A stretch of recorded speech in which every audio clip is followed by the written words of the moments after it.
सावन पावन महीना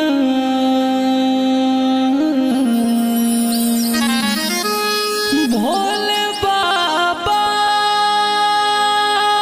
जी के महिमा जानत दुनिया जहान बा। हर हर महादेव शिव शंभो।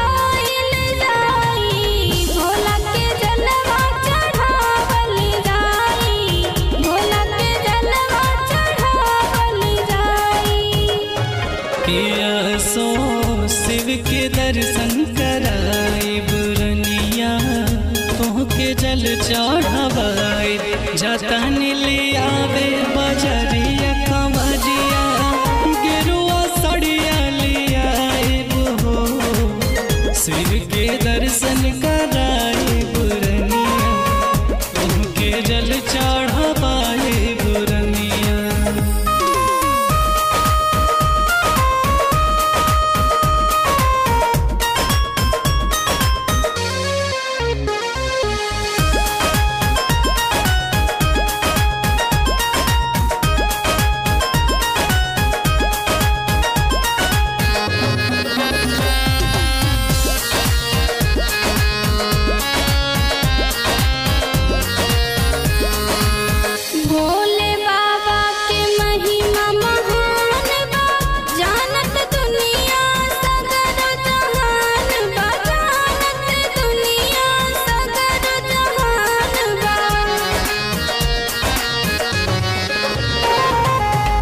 भोले बाबा के महिमा हम जाने रनिया सब कुछ भोला के माने रनिया सब कुछ भोला के माने भोले बाबा के महिमा हम जाने रनिया सब कुछ भोला के माने रनिया सब कुछ भोला के माने।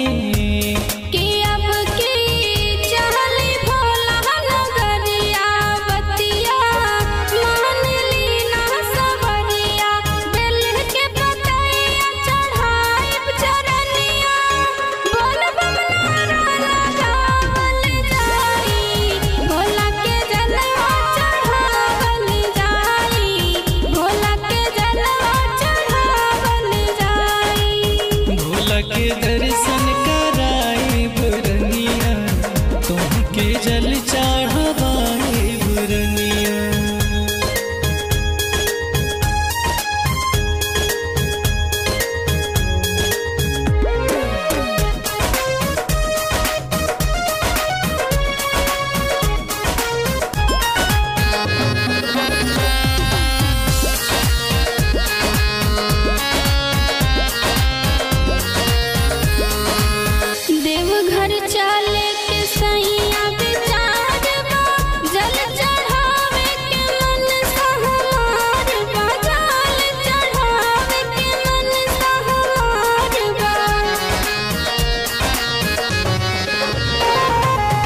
लेके कांवर संगे जायल जाए शिव के महिमा बतावल जाए शिव के महिमा बतावल जाए लेके कांवर संगे जायल जाए शिव के महिमा बतावल जाए शिव के महिमा बतावल जाए।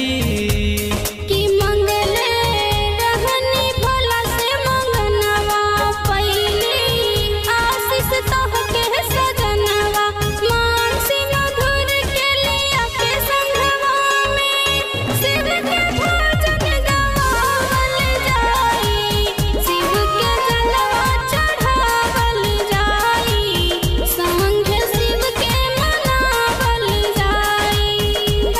के दर्शन